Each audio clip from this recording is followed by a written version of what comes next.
The calibration strip on the edge of the navigation desk lifted, settled, then lifted again. Not enough to fall. Not enough to be called movement unless someone was already watching it. Mara Ilian was watching it. She kept one hand on the back of the chair and looked at the strip until it lay flat again. The adhesive had held for 11 months. The air system in orbital analysis had no draft strong enough to reach the desk. She pulled the chair out by 2 fingers, sat down, and touched the corner of the strip. Warm from the overhead light. Secure. Behind the glass partition, a printer head moved across a transparent sheet and stopped one line early. It waited there, humming in a tone slightly higher than usual. Then it continued, as if corrected by something that had decided not to explain itself. Mara glanced at the clock on the wall. 4:13 station time. She reached for the stack of overnight reports, squared their edges against the desk, and opened the top file. At 4:16, the inner hatch cycled. Anton Vale came in carrying a sealed case in one hand and a folded thermal jacket over the other arm. He closed the hatch with his heel, crossed the room without looking up, and set the case on the side bench beside the instrument rack. He did everything with the same measured economy, never fast, never slow enough to seem deliberate. Mara turned a page. Anton unlatched the case. Foam inserts. Sensor arrays.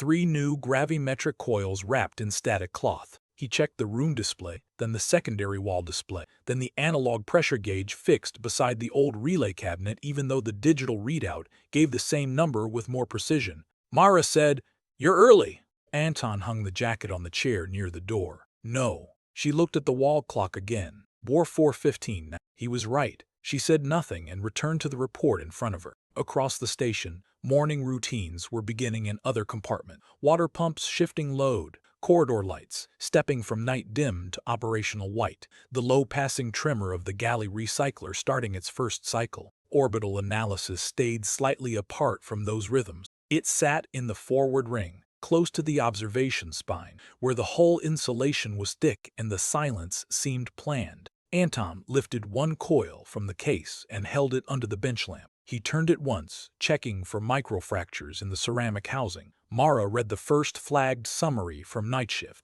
Minor variance recorded in local orbital model at 0208. Auto-correction engaged. No manual intervention required. She turned the page. Secondary variance at 0201. Logged as transient sensor disagreement between Array B and station clock mesh. She stopped there, went back, and read the line again. Anton. He didn't answer at once. He set the coil down in its foam recess before looking over. Clock mesh disagreement, she said. That's what the report says. Night shift passed it as transient. They pass everything as transient. She slid the report across the desk. He didn't come over. He could read it from where he stood. The wall display behind her had mirrored the file automatically. Anton wiped his fingers with a clean cloth from the case, then crossed to the desk and leaned one hand on its corner. Not on the paper. Never on the paper. He read the 2 lines. His eyes moved once to the clock, then to the station model turning slowly on the screen above the desk. Nisa,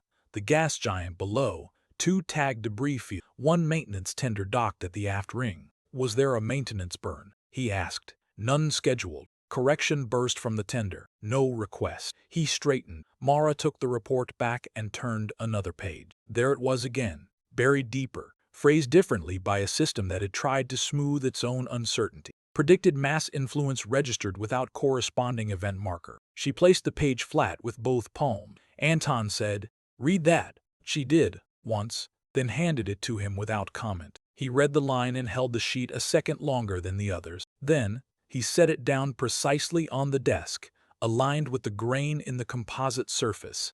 The station model kept turning. Below it, fine numerical drift values updated in green. Mara asked, "How many systems write event markers into the orbital log?" 7 directly, more if you count dependency. "And how many can infer one without one occurring?" He looked at her for a moment. Badly phrased question. She waited. He said, "A system can infer anything if enough inputs lean the same way." "That isn't what I asked." "No," he said. "It isn't." He moved to the side console and woke the instrument board with 2 taps. Old station, old interfaces. Most people spoke to the system. Anton preferred switches when switches existed. "Pull 0150 to 0222, he said. Mara already had the range open. She pushed the feed to the wall. A band of telemetry filled the display. Station position, local gravitational contour, ring spin stability, reference time sync, external mass approximation, all clean at first glance. Too clean, in fact. The lines ran with the neat confidence of corrected data. Anton noticed it at the same moment she did. "They've been filtered. Twice," Mara said. He gave a small nod. Night Shift liked readable output. Mara had complained about it before. Not formally. Formally created paperwork, and paperwork created committees, and committees inserted themselves into places where thought should have been. She opened the raw layer. The display changed. Now the drift line wavered. At 0208, a narrow notch appeared in the local curvature est, lasted less than a second, and vanished. At 0201, another came, weaker but wider. The station model on the side display made a minute compensating adjustment around the gas giant so minute it would have been missed by anyone looking at position rather than prediction. Anton stepped closer to the screen. Mara watched his reflection in the glass panel before she watched the data. It was a habit she never mentioned. He revealed more in stillness than in speech. When a problem interested him, the shoulders settled first. "There," he said. "I see it." "No, there." He pointed not at the notch but 3 seconds earlier. A timing thread lagged, barely, one pale line slipping behind the rest and then catching up. Mara zoomed in. "That's the clockman." "Yes. It reacts after the curvature model changes." "That's wrong." She pulled another layer. External event registry, empty. Thruster activity, none. Docking motion, none. Debris collision probability, negligible. Maintenance operations, nil. No burn, no impact, no recorded mass pass, no external marker. But the orbit had answered something. Anton went back to the bench, closed the lid of the coil case without locking, then reopened it and took out a handheld meter. Mara said, "You think sensor fault. I think we eliminate the thing that fails most often first." "Which is?" He checked the meter chart. "People." She almost smiled, but the display drew her back. The line from the report stayed in her head with an irritation that was not quite intellectual. Predicted mass influence registered without corresponding event marker. Bad phrasing, as Anton would say. Systems used verbs they had not earned. She opened the mission archive and pulled the station's last 10 days of orbital micro-adjustments. The graph assembled in layers. Nothing. Then she changed the scale. 3 earlier corrections appeared, each small enough to disappear inside normal station behavior. One at 1942 3 nights ago, one at 7003 yesterday, one at 0208 this morning, followed by the weaker one at 0201. She sat back. Anton, crouched at the relay cabinet, looked over. "What?" "Not first occurrence." He stood and came to her side. This time he rested both hands lightly on the desk and looked at the graph in silence. 4 deviations. Similar profile. Different magnitude. No registered event, Mara said. If it were drift in a sensor cluster, the signature would widen over time. It narrows. If it were a software inference loop, it would repeat at regular intervals. It doesn't. They kept looking. The station around them continued its ordinary sounds. Somewhere down the corridor, someone rolled a cart over the seam at junction 3. 2 wheels passed softly. The third clicked on the metal lip. Then, quiet again. Anton said, "Pull the maintenance tender." Mara opened the tender telemetry. Docked. Cold. No thruster activity. Debris. She overlaid debris field motion. Unrelated. Local traffic. None within 18,000 kilometers. He looked toward the observation spine, though the hull gave him nothing to see from here. "Any deep field surveys running?" "Not from us. From anyone." She checked the network relay. 2 civilian observatories. 1 university array far sunward. A survey tug mapping radiation belts. Knew the giant's lower rings. Nothing with mass enough to matter. Nothing close enough to touch the station's orbital solution. She said, "No." Anton picked up the paper report again. Instead of using the display, he read the same line with the patience of someone testing whether words might improve by being encountered twice. Mara rotated the chair and looked through the glass partition into the print alcove. The transparent sheet from earlier still sat half-fed in the printer. One line ended short, then resumed lower down. Not a failure, just a brief hesitation. "Do you remember log 8? She asked. Anton set the sheet down. The relay echo. The first version of it. He nodded once. 3 months earlier, a communications lag had appeared between NISA and a weather platform lower in the system. Everyone had blamed a distance drift, then solar noise, then old hardware. Anton had climbed through 2 sealed maintenance trunks and found a manually bypassed signal conditioner left in place from a refit 6 years before. Mara had spent 6 hours proving that the lag only showed up when 3 unrelated systems asked the same question at once. A relay had answered correctly, just late enough to alter what people believed about the answer. She said, "This feels adjacent. It feels smaller. That usually means it isn't." He did not disagree. Mara stood, took the half-printed transparent sheet from the alcove, and held it to the light. It was a maintenance inventory from another department. The missing line was a checksum header, printed lower than it should have been. The data itself remained intact. Anton watched her examining it and said, "That bothers you more than the orbit." "The orbit is honest," she said. "It moved." The printer lied.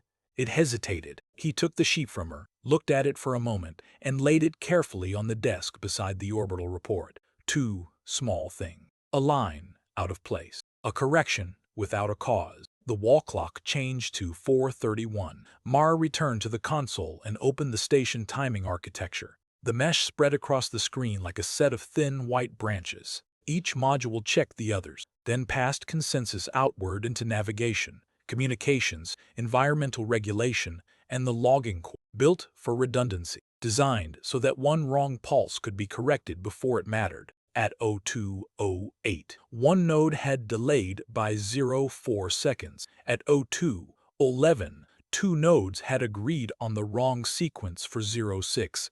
Not enough to break the station, enough to make a prediction arrive before the event that would justify it. She said it aloud, mostly to hear whether it sounded foolish. What if the event marker was late? Anton was already following, not missing, delayed. And the orbit correction responded to inputs before the log system wrote the cause. Mara traced the branch map with one finger in the air without touching the screen. Then something happened. The station answered it, but our record of when it happened came after. Anton looked at the clock on the wall again, then at the station clock in the system corner of the display, then at his own wrist display. 3 times, 3 references, 1 habit. "What?" Mara said. He didn't answer immediately. He stepped to the desk, picked up the printed report, and placed it directly below the wall clock. The seconds moved. The log timestamp on the report did not matter now. It had already been written. But he kept looking between fixed ink and moving time, as if comparing 2 people, telling the same story with slightly different pauses. Finally he said,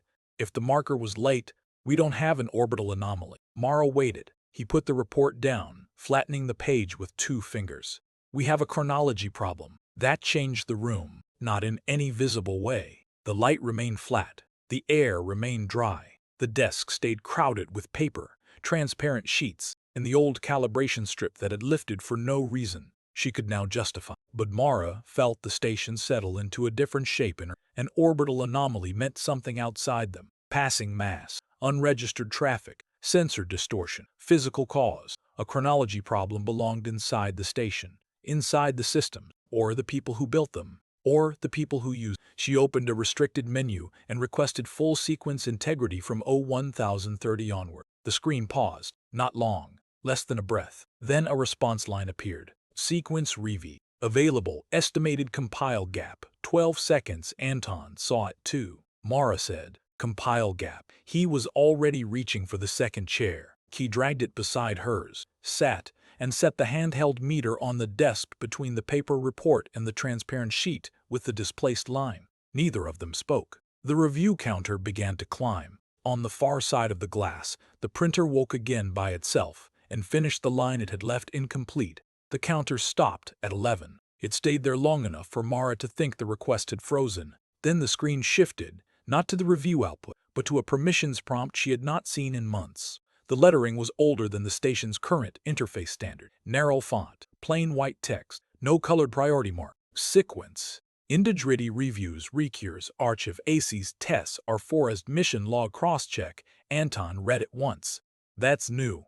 "It isn't," Mara said. "It isn't." "It is." And Mara said, "It's old." She keyed in her credentials. The prompt remained. "Newell authorization." Anton said, "I can read. You can't cross-check." He leaned in, entered his own code, and the system accepted both, without sound.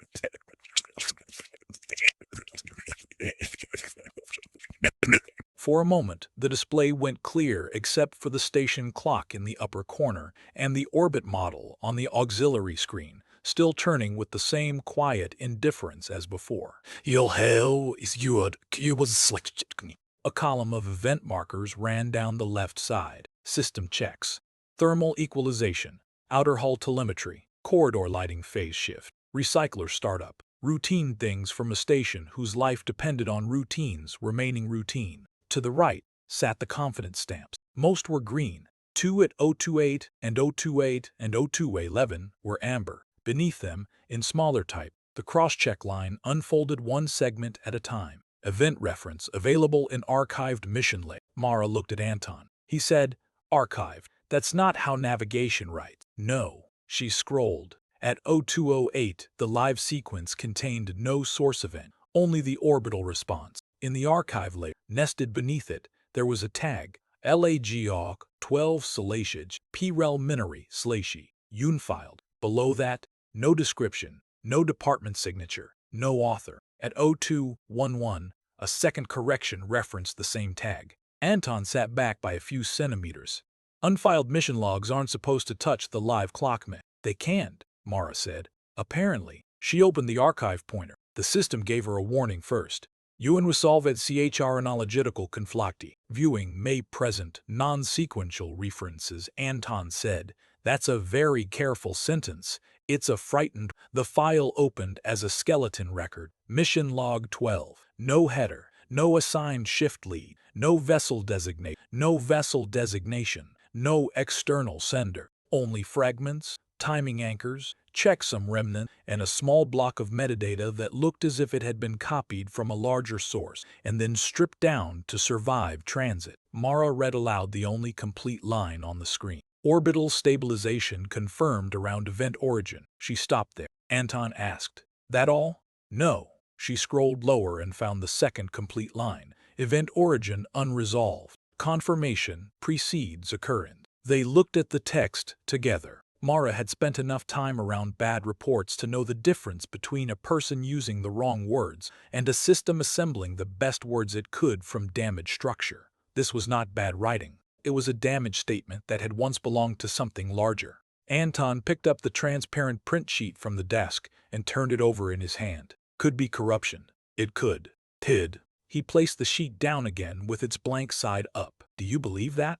"No." He nodded. The station made a low adjustment around them. More felt through the chair frame than heard. Ring stabilization. Ordinary. The orbit model kept turning. Mara opened the metadata block and isolated the origin. 3 source channels had touched the record. Archive ingestion. Navigation chronology. External relay buffer. External, she said. Anton was already at the side console pulling relay history. How old? No date stamp. That's useful. She kept reading. Data age was masked behind the same conflict warning. Routing path partly erased. But one field remained intact because older systems rarely bothered to encrypt the things they considered trivial. Transit source. NISA, mission spine / observational deck recorder. Mara frowned. Internal origin. Anton stopped typing. Recorder? She enlarged the line. Not external after all. The external relay buffer had touched it, but the record had started inside NISA. From the mission spine, the observation deck had not been part of active operations in nearly 2 years. The instruments there were older than most of the station staff. Half had been replaced by remote feeds in other departments. The deck itself remained pressurized, powered, and locked. It was used now mostly for maintenance access and occasional manual sighting when someone wanted to verify a feed with their own eyes. Anton stood. "We go there. Now." He gave her a look that made the question unnecessary. Mara saved the open review to local secure memory and printed nothing. Paper fixed things too early. She shut down the archive view, but before the window closed, one more line flashed into the lower field, as if some dependency finished loading a fraction. Station orbit adjusted to preserve observation continuity. Then the file was gone. Anton had already shrugged back into the thermal jacket. "Take a slate." She took a hard copy slate from the drawer, not because the data required it, but because she wanted one record in hand if the station's chronology had started improvising. The calibration strip at the desk edge had lifted again by half a millimeter. She pressed it flat with her thumb as she passed. The corridor outside orbital analysis held the pale half-light of station morning. Floor seams caught the overhead illumination in clean, thin lines. Ventilation ran steady. No one was in sight. They moved without hurry. Anton never hurried inside old structures. Running in a station invited missed detail. Mara walked beside him with the slate tucked under one arm and the archive notes mirrored on its inert surface. Beyond it, the service corridor angled toward the mission spine in a narrow run lined with old conduit covers. At the first intersection, they passed Ensign Pell from Environmental Regulation, carrying a sample tray of condensation film. He paused. "Morning," Mara answered. "Morning." Anton nodded once. Pell glanced at the slate, then at Anton's jacket and meter clipped to his belt, enough to recognize a problem existed, not enough to know its size. He chose not to ask.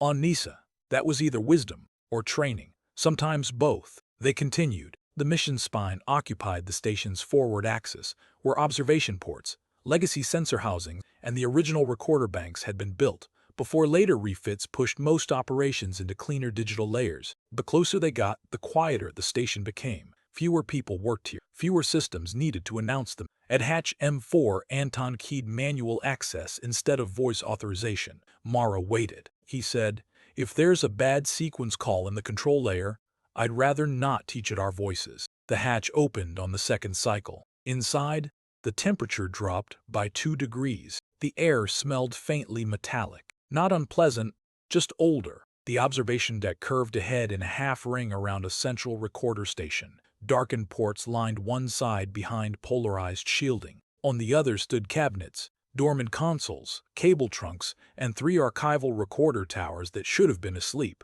One of them wasn't. A narrow green service light burned halfway up the center column. Mara stopped at the threshold. Anton did not. He crossed the deck slowly, eyes moving over the floor. The towers, the access panels, the dust layer on unused surfaces. There was not much dust. Stations never gathered much. But even small accumulation told stories here. The recorder tower with the green light had a cleaner patch on the panel below it. Someone had opened it recently. Mara went to the nearest console and pressed the Wake tab. The display came up with reluctance. Boot text. Legacy headers. Recorder status. Deck visual record. Inactive instrument capture. Inactive continuity lock. Enabled. She read the last line again. Anton. He was already in front of the tower. "I see it." Continuity lock was retired with the old manual survey program. Retired isn't the same as removed. He knelt and examined the panel seam. One screw head showed a slightly fresher shine than the others. Not loose, just handled. Mara brought up the configuration map. Continuity lock had once been a simple safeguard. When manual observers recorded transient astronomical events, occultations, lensing anomaly, debris flares, the system tried to preserve an uninterrupted viewing solution long enough for human confirmation, even if the event was incomplete or poorly classified. It favored stable orbital pointing over normal efficiency. Good for old science, irrelevant to current station operation, unless some old rule still had authority where it shouldn't. She said, if the recorder believed an event was in progress, it could ask navigation to maintain observation geometry. Anton stood. Enough to create those corrections? Small ones, exactly like those. He touched the access panel once with the back of a finger, feeling for heat. Then why no event marker? Because there may not have been one. He looked at her. Mara turned the console so he could see the configuration tree. One branch was highlighted by the system because it had been accessed in the last 12 hours. Trigger class. Pending occurrence retention. Themed ipti. Anton said, that phrase should not exist. No. Pending occurrence. It's old architecture. There used to be prediction buffering for known periodic events. Comet transits. Eclipses. Scheduled burns. Things that are expected. Yes. He followed the branch down. Then why is it tied to unresolved origin? Mara didn't answer at once. She was reading the lower dependency chain. Somewhere in the older recorder logic, a predicted event and a confirmed event had been allowed to share continuity privileges for a limited window. The system could stabilize around what it expected to see, on the assumption that the expected thing would occur on time and be confirmed by observation a few seconds later. Useful, if the world behaved. Dangerous, if prediction leaked into record. On the console, the Access History field opened with a tap. 3 entries, 2 were automated maintenance polls from last year. The third was timestamped 01054 this morning. User field, blank. Anton said, someone came here, or something wrote as someone. He glanced toward the observation point. Can the deck recorder run without visual feed? It can, if continuity lock was enabled and the instrument source stayed virtual. Virtual from where? Mara searched the source list. The answer arrived before she finished asking. Input source, mission log relay stub / log 12. She felt her shoulders settle the way they did when a problem stopped being broad and started becoming exact. The recorder wasn't observing space, it was observing the log. Anton opened the tower panel with a maintenance key from his belt. No alarm. Inside, older circuits stacked behind newer adapters, the usual architecture of the station that had survived by layering eras instead of replacing them. One bridge module near the center glowed warmer than the rest. He said, this wasn't touched today. No.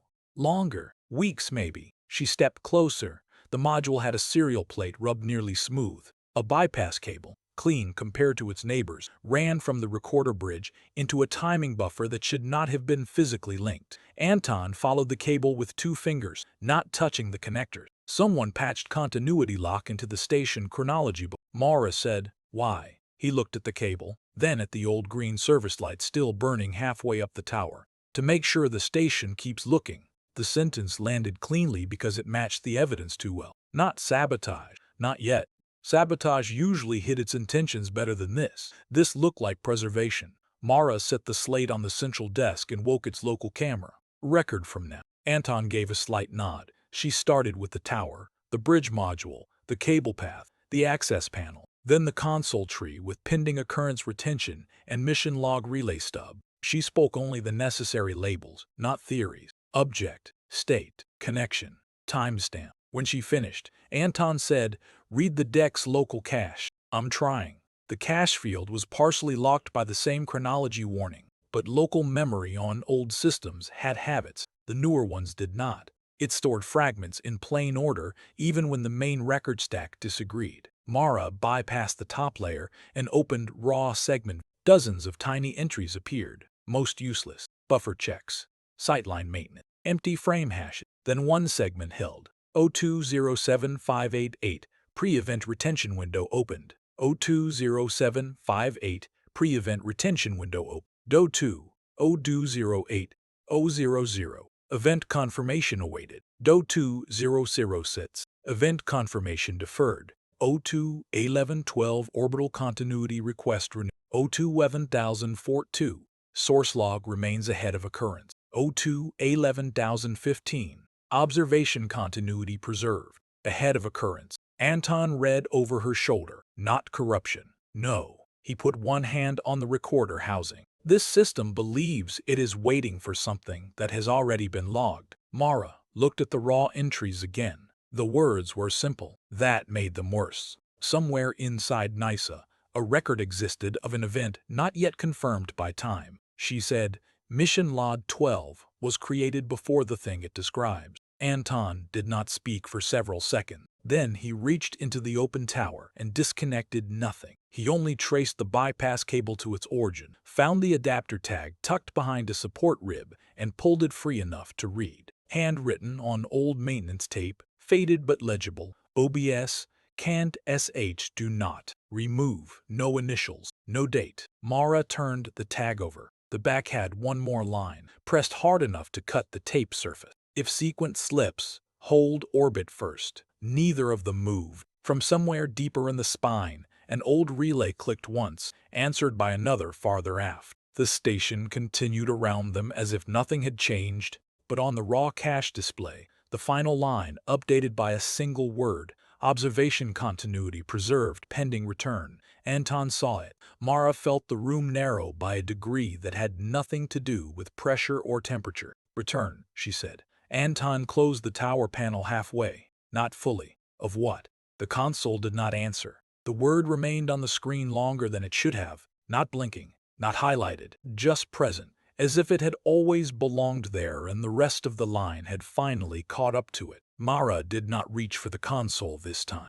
She watched the raw segment field the way she had watched the calibration strip earlier, waiting to see if the system would correct itself without intervention. It didn't. Anton eased the recorder panel back into place but left the lower latch unsealed. A habit. Never close something completely if you expect to open it again soon. Don't write anything to the system, he said. I haven't. Don't write anything to the system. I haven't. She nodded. He stepped away from the tower and moved toward the observation ports. The shielding was still polarized, but a narrow maintenance slit along the edge allowed a partial view outward. Not enough for detail. Enough for orientation. The gas giant below filled that slice of darkness with slow-moving, color-muted band, a faint storm track, the suggestion of depth that made the station's controlled interior feel thinner than it was. Anton stood there for a few seconds, not studying the but aligning himself with. Mara returned to the console and isolated the timing field connected to the cache.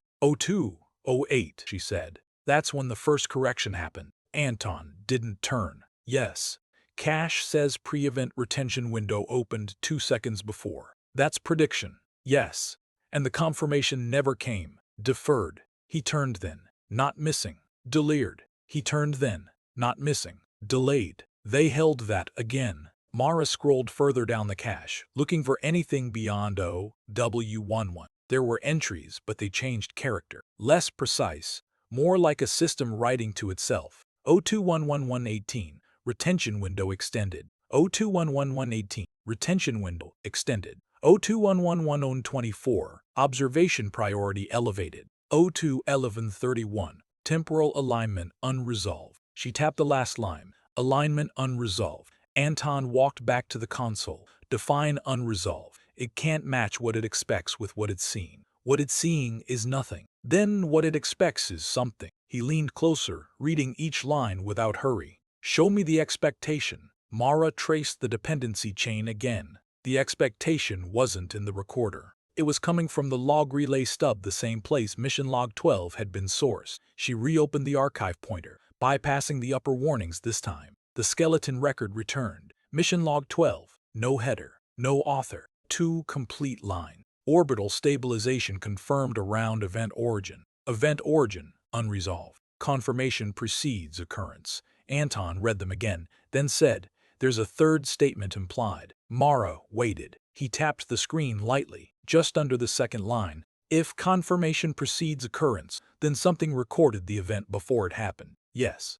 And the recorder is trying to hold the station in position to observe it when it does. Yes. He straightened. That's not a system fault. No. That's a decision. Mara closed the archive view again, but the words stayed with her in the way certain equations did. Simple, self-contained, and difficult to ignore once understood. She looked around the observation deck. Old consoles, recorder tower, a place built for watching things happen, not for predicting them into existence. Someone patched continuity lock into the chronology buffer, she said. Anton nodded once. Someone told the station to hold orbit for something that wasn't there yet. He didn't answer. Mara picked up the slate from the desk and checked the local recording. Clean, independent of the station's main log, time-stamped by the slate's own internal clock, which had not been part of the mesh. She said, we need a reference outside the mesh. Anton looked at her. A clock that hasn't been touched. He considered it, then said, the emergency beacon. Yes. They were old, self-contained, designed to function even if the station lost primary systems. Each had its own oscillator, shielded from external correction. 3 units, Anton said. 1 forward, 1 mid-ring, 1 aft. Mara nodded. We compare all 3, and if they disagree, then the problem is deeper. He gave a slight tilt of his head. Agreement. They left the observation deck without sealing the recorder panel. The green service light stayed on behind them, visible through the narrowing gap as the hatch closed. In the corridor, the station felt unchanged. Someone farther down the spine was running a diagnostic sweep, low-frequency pulses traveling through the structure, barely noticeable unless you were listening for them. Mara kept her hand on the slate as they walked. At Junction 2, they turned toward the forward emergency beacon. The unit was mounted behind a clear shield near the outer hull, labeled with old hazard markings that newer crews barely noticed anymore. The casing showed signs of age-fine scratches, a slight discoloration where hands had touched it over years of checks. Anton unlatched the cover. Inside, the beacon's display lit immediately, independent of the station systems. A simple readout, no decoration.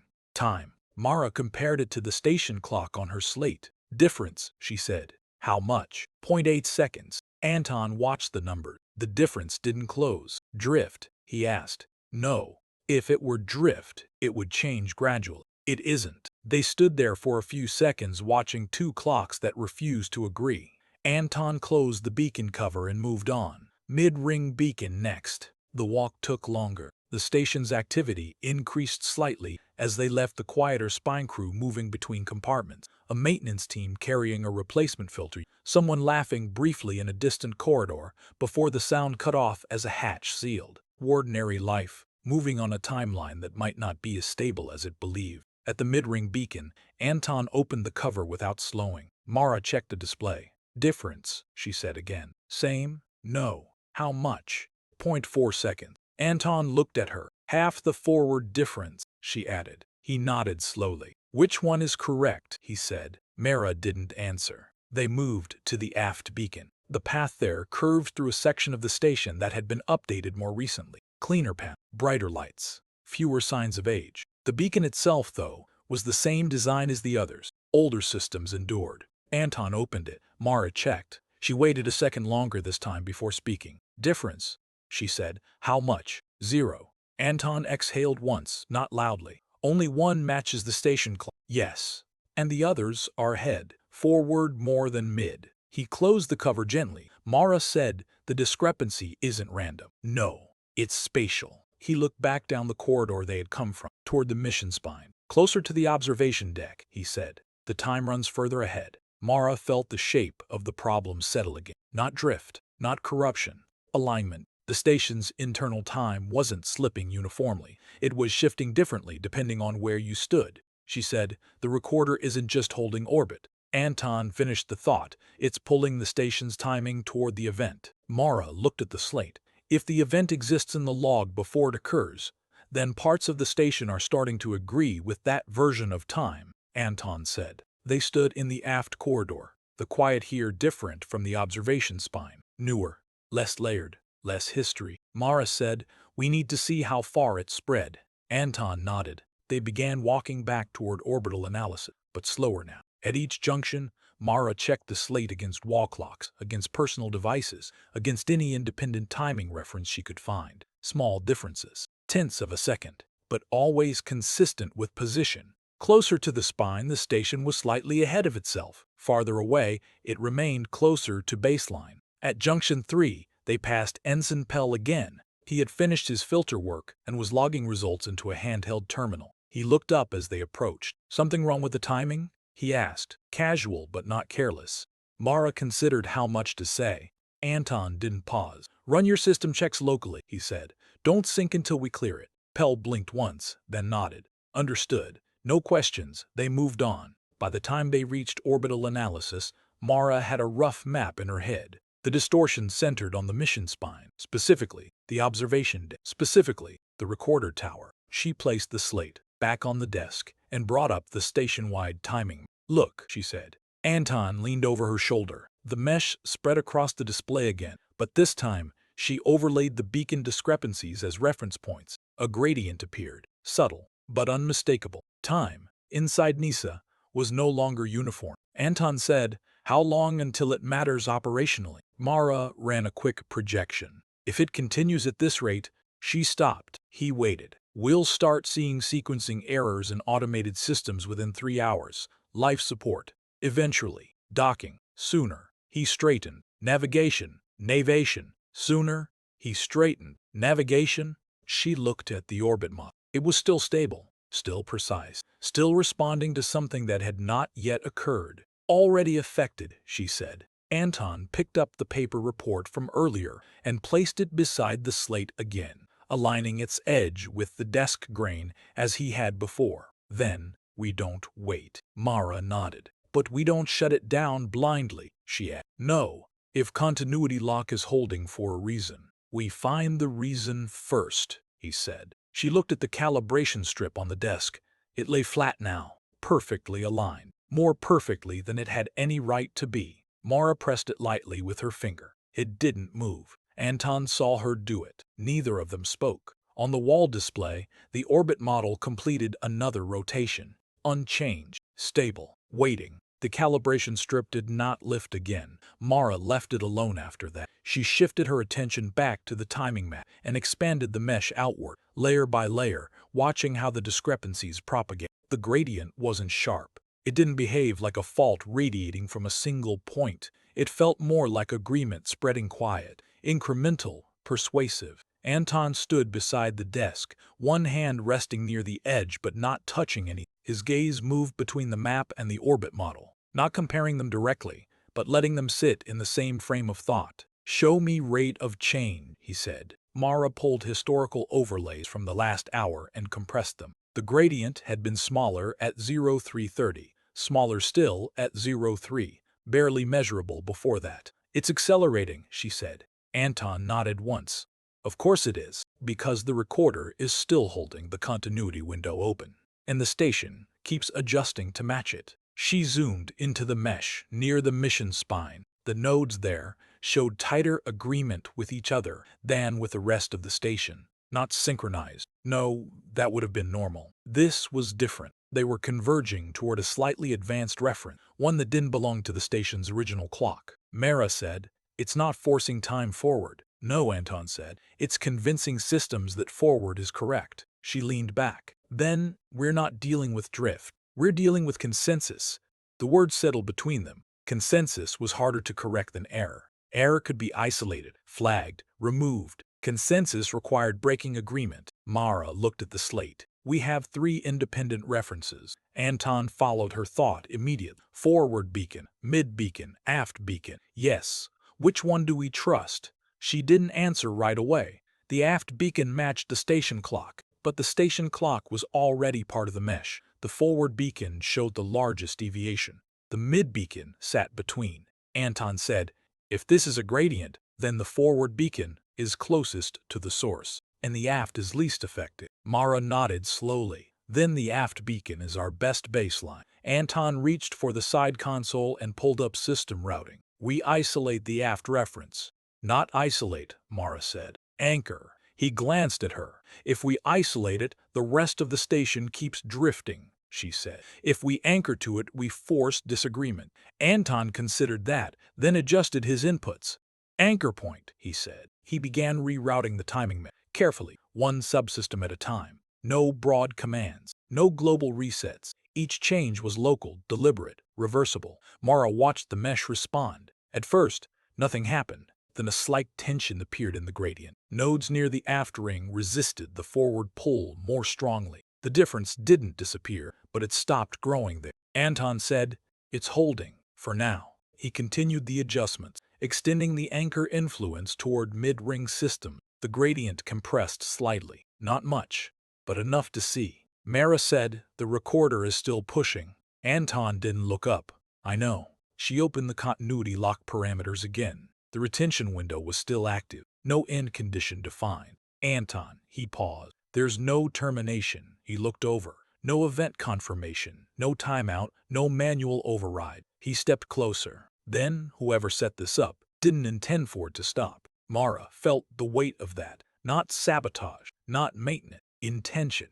She said, "If we break continuity lock without resolving the event," Anton finished the thought, "we lose whatever it's trying to preserve. And the station snaps back to baseline. Maybe. Or worse," she said, "we lose alignment mid-adjustment." He nodded once, "Which could destabilize orbit." "Yes."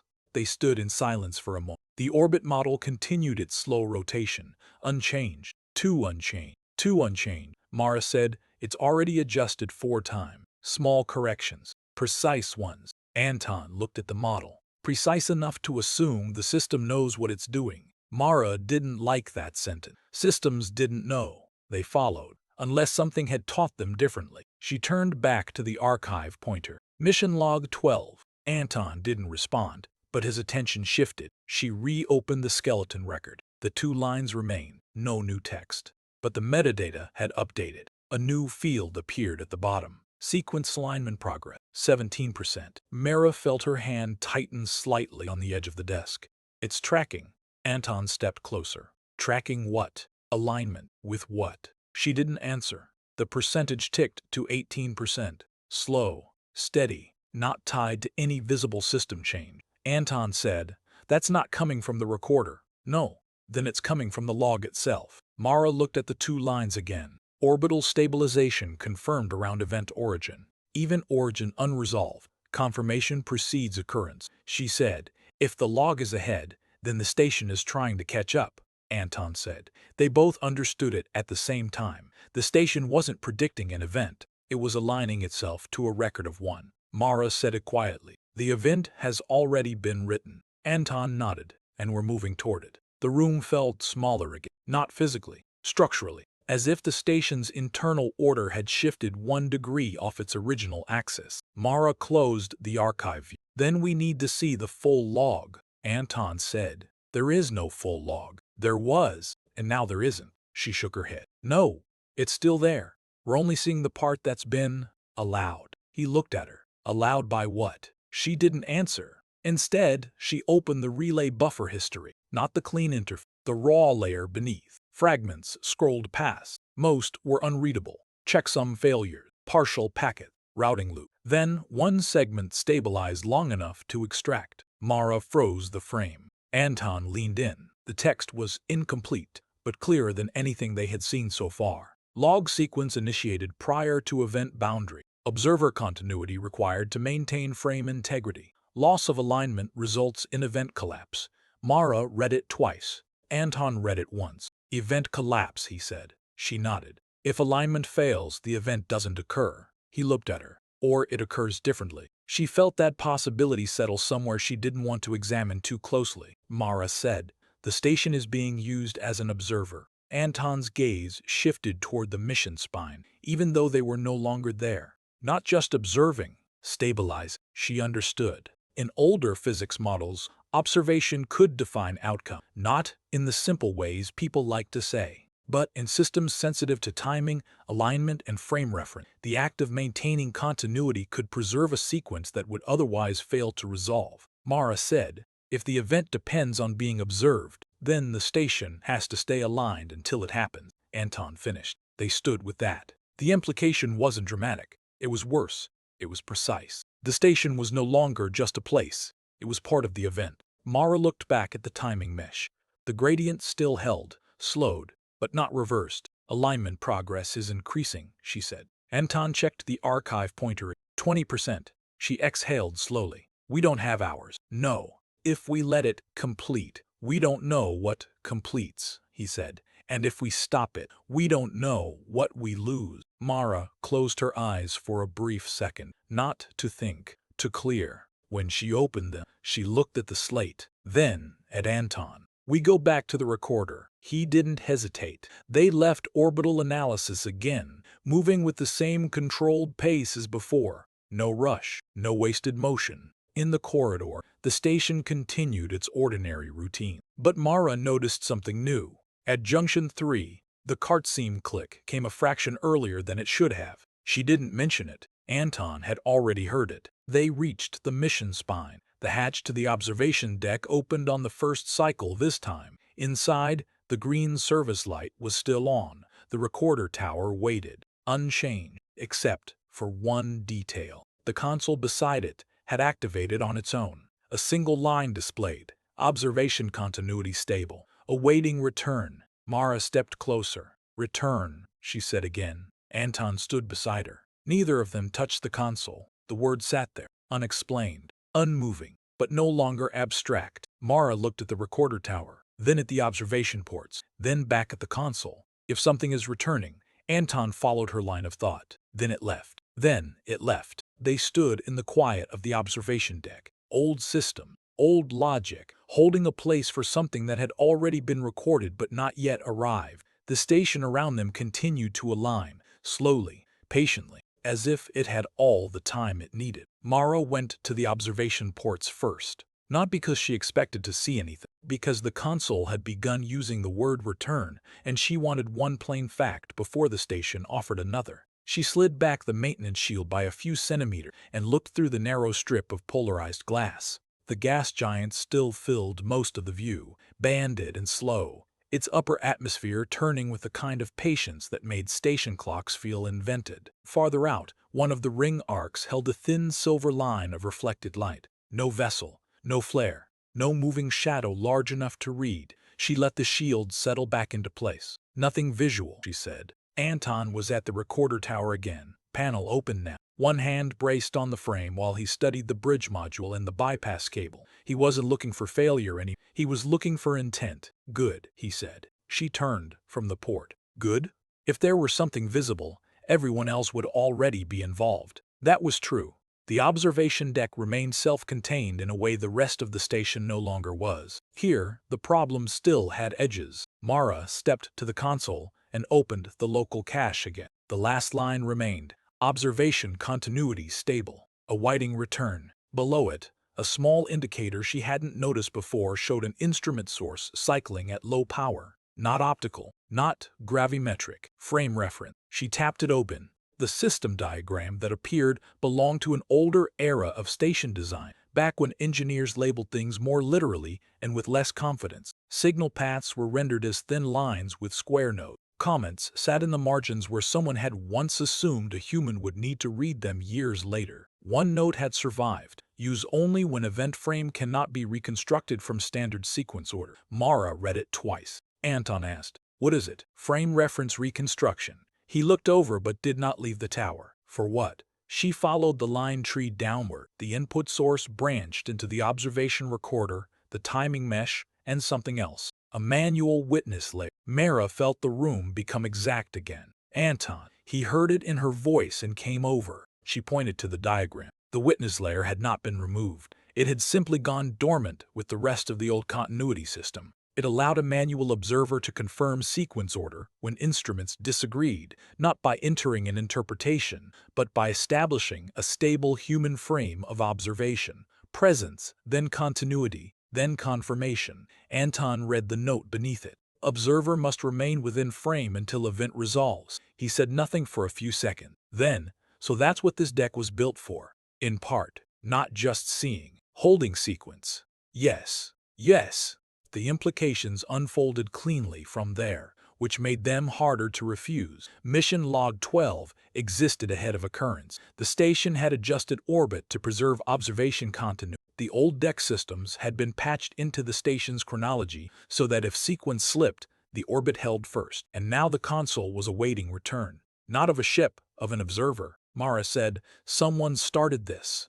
Anton nodded once and left before it resolved, or couldn't stay. She opened Access History again and expanded the blank user field from 01054. The system had hidden most of the identity mark, but old decks often cache touch data for maintenance accountability. Not names. Physical confirmations. A partial biometric trace appeared, degraded but present. Height range, handedness, pressure pattern. Anton looked at it and then at the recorder housing. Not night shift, he said. No. Too deliberate. She glanced at him. That's not a biometric category. It should be. Mara almost smiled, but the trace had another fee. Authorization source, mission operations, legacy clearance. NISA had very few of those left active. Most current staff worked under updated departmental layers. Legacy mission operations clearance belonged to the station's original command architecture. It had not been deleted because old stations kept old doors for emergencies, and the emergencies had a habit of preferring forgotten keys. Mara said, "There are 4 people on station who still carry them." Anton was already naming them silently. She could see it happen. Station Director Solwine, Chief Historian Reth, Senior Navigation Auditor Keen, and Commander Halden, Anton said. Mara looked at him. Halden was technically retired, still on station, still consulted, but mostly left alone in the upper habitation ring where old command staff were allowed to become background furniture if they didn't interfere with current operations. He had overseen NISA during the last major refit, before Mara's transfer, and before Anton had ever boarded the station. She said, "He hasn't touched operations in a year." Anton looked at the console. Maybe he did at 0154. Mara checked the biometric size estimate again, not precise, but old. Slight hand tremor compensation, variable pressure, consistent with age, not proof. Enough to stop ignoring the possibility. She saved the trace to the slate's local storage. The console chimed softly, one tone only. Then the display updated. Witness layer available. Manual continuity may be assumed. Anton read it without moving. Mara felt the weight of the next decision before either of them spoke. Old systems were often generous with options and ruthless with consequence. She said, if someone assumes continuity, the recorder may stop pulling the rest of the station forward.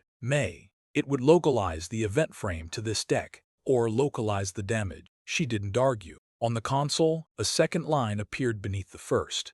Observer count required. 2. Anton exhaled once through his nose. Convenient. No, Mara said. Designed. The original survey doctrine for unstable events had required paired observation. 1 to maintain the frame, 1 to verify the sequence. Not because humans were mystical, because disagreement between two present observers was easier to diagnose than disagreement between a person and a system that had already started rewriting its assumptions. Anton read the lower prompt. Once assumed, continuity cannot be released until event resolves. Mara said, there it is. He looked at her. If we take the witness layer, we stay, and if we don't, she didn't need to answer. The station-wide mesh would keep aligning. Systems across NISA would continue moving toward a chronology written somewhere ahead of them, and sooner or later the problem would leave the clean edges of the observation deck and become everyone. Anton stepped away from the console and walked once around the central desk, checking the room without seeming to. Recorder tower, ports, manual latch on the inner hatch, 2 emergency masks, old intercom panel, secondary lighting control. He was not delaying. He was measuring the shape of commitment. Mara opened the slate and wrote 3 lines by hand. Observation deck active under manual continuity assumption.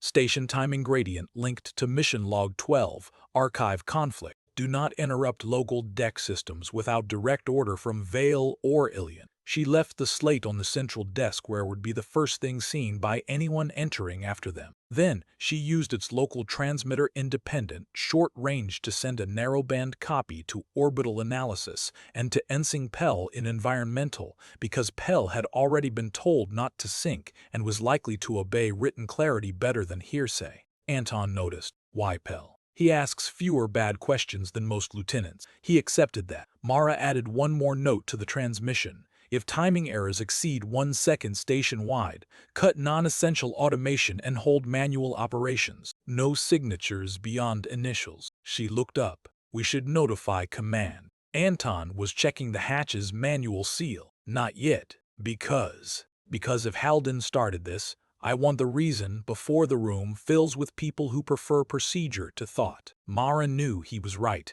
which irritated her more than it should have. She turned back to the console. The prompt remained patient. No countdown, no warning colors. Just the old system waiting for humans to decide whether they meant to stand where they were standing. Anton came back to the desk and set the handheld meter down beside the slate. Then he removed his jacket, folded it once, and placed it over the back of the spare chair near the hatch. The movement was ordinary. That made it final. Mara asked, which role? He read the console branches once more. You maintain. Because I'm the believer. Because you notice sequence. He touched the edge of the display. I verify. She accepted that too. The room had grown colder, or perhaps she had only stopped moving enough to feel it. On the side of the recorder tower, the green service light remained steady. The paper note tucked behind the bypass cable came back to her. If sequence slips, hold orbit first, not save the station, not protect the crew, just hold orbit first. Mara said, he knew this could spread. Anton looked at her. Yes. He left no explanation. No. She thought of Halden in the upper ring. Old command clearance still attached to a life everyone assumed had narrowed to memory and tea and the occasional unwanted opinion in briefing. Someone had patched a dead continuity system into the station's chronology buffer. Someone had told the orbit to privilege observation over order. Someone had chosen not to leave words that would make the choice easier. Then this isn't the first time, she said. Anton didn't answer directly. No, he said after a moment. It's the first time it reached us. That sat with her. She placed her hand near the console pad without touching it. The prompt recognized proximity. The lower field expanded, showing the old witness protocol in plain language. 2 observers required. Remain within observation. Maintain sequence order verbally only if conflict appears. Do not speculate during continuity window. Do not leave before resolution.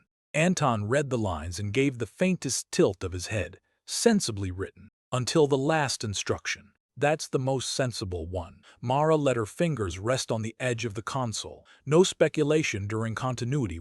In other words, describe only what is present. Refuse interpretation until the event resolves. Keep the frame clean. That, more than anything else, convinced her the system had once been designed by cautious people. Not mystics. Not fools. People who knew that sequence-sensitive events became unstable the moment observers began forcing meaning into incomplete facts. She looked once toward the observation ports, though there was still nothing there but the gas giant and ring light. Then at Anton. He had already taken position by the secondary station opposite the main console, where the verifier once sat. One hand on the desk, shoulders quiet, waiting. Mara pressed the witness pad. The console brightened, but only slightly. Observer 1 confirmed. Await Observer 2. Anton crossed the distance in 3 measured steps and placed 2 fingers on the second pad. Observer 2 confirmed. For the first time since they had entered the deck, the station clock disappeared from the corner of the display. In its place appeared a single line. Manual continuity assumed. Local frame authority active. The effect on the room was immediate, though small. The ventilation note deepened by a fraction. One overhead light dimmed and returned. Somewhere beneath the deck, a relay engaged with a dry metal click. Back in orbital analysis or anywhere else in NISA, the timing gradient might already be changing. Mara could not know. Here, the console cleared. Then, mission log 12 opened in full. Not complete, not yet, but no longer a skeleton. A header formed slowly across the top line, letters arriving as if retrieved from distance rather than memory. Mission log W12. Observation frame. NISA forward deck status. Incomplete. Until return below that. A new sentence began to resolve. Mara read the first words as they appeared. Contact was lost, she said quietly. Anton did not look away from the screen. The rest of the line finished itself. Contact was lost at the point of re-entry, though the orbit held. Neither of them moved. The next line started to write. The printer in the glass alcove started without being called. Mara noticed it because it didn't hesitate this time. The head moved cleanly across the transparent sheet, laid down a full line, advanced, and continued. No pause, no correction, no misplaced header. She didn't get up to check it. Not immediately. Anton stood by the side console, one hand resting near the power controls without touching them. He watched the orbit model complete another cycle, then another, as if giving it time to prove it would not change its behavior again. It didn't. Mara turned her attention to the timing mesh one last time. Flat, uniform, no gradient, no offsets. The kind of output that usually meant nothing had happened. She left it open anyway. The printer finished its job and went quiet. A few seconds later, the sheet slid forward into the catch tray. Mara stood, crossed the room, and lifted it by the corner. The material was still warm. She held it up to the light. Everything aligned. The header sat exactly where it should. The checksum line was complete. No displacement. No second attempt. Just one continuous pass. She set the sheet down on the desk beside the earlier report and the slate. Anton glanced at it, then back to the wall display. Consistent, he said. Yes. Mara said again. She didn't reopen mission log 12. There was nothing in it now that required interpretation. It existed. That was enough. Anton moved to the equipment case on the bench and began placing the gravimetric coils back into their foam slots. One at a time, each turned slightly to fit the cutout precisely, then pressed down until it settled. He closed the lid halfway, then stopped. Mara noticed. He opened it again, adjusted one coil by a few millimeters, and closed the lid fully this time. The latch clicked. No correction needed. She looked at the calibration strip on the edge of the desk. Still flat, still ordinary. Her hand hovered near it for a moment, then moved away. Anton picked up the case and set it against the wall. Leave the patch, he said. Mara understood. The bypass cable in the recorder. The continuity lock. Until we know why it was there. He nodded. And who put it there? He didn't respond. Not because he disagreed. Because the question didn't need to be answered immediately. Mara gathered the paper report,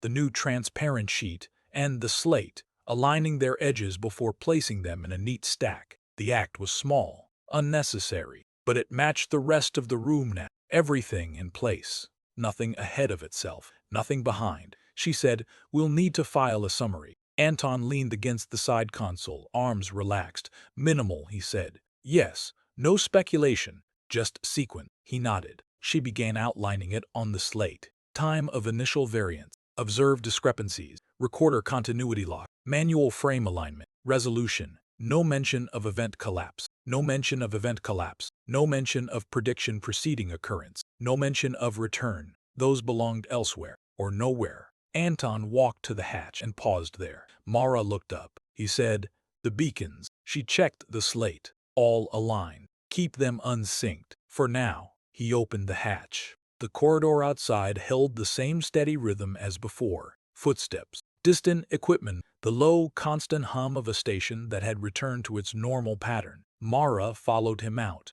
They didn't go back to the observation deck. Not yet.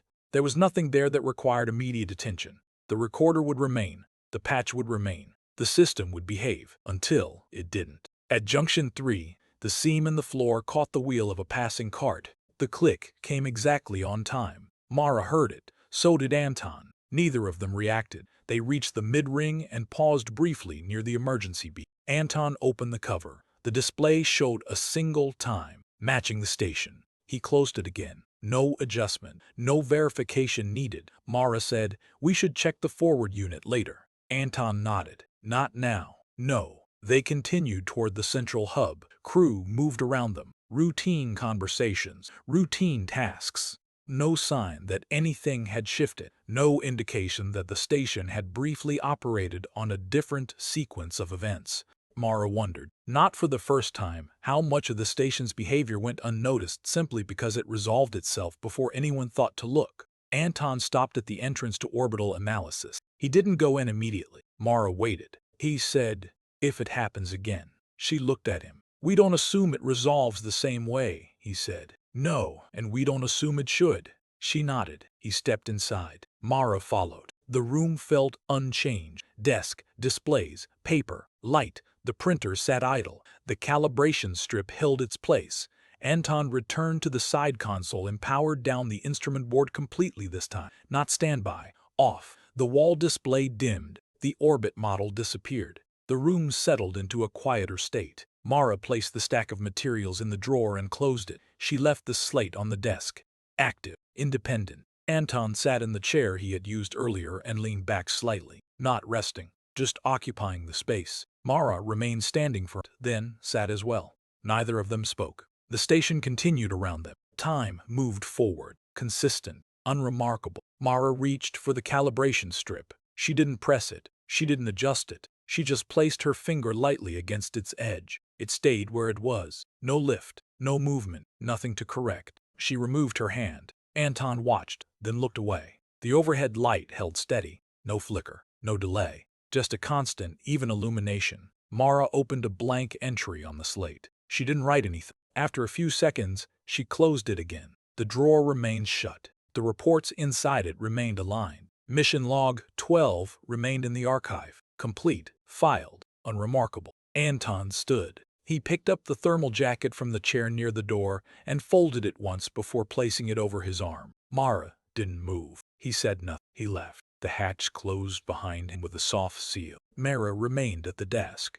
The room held its quiet. No system called for attention. No display requested input. No object moved out of place. She looked at the desk surface. The grain ran straight.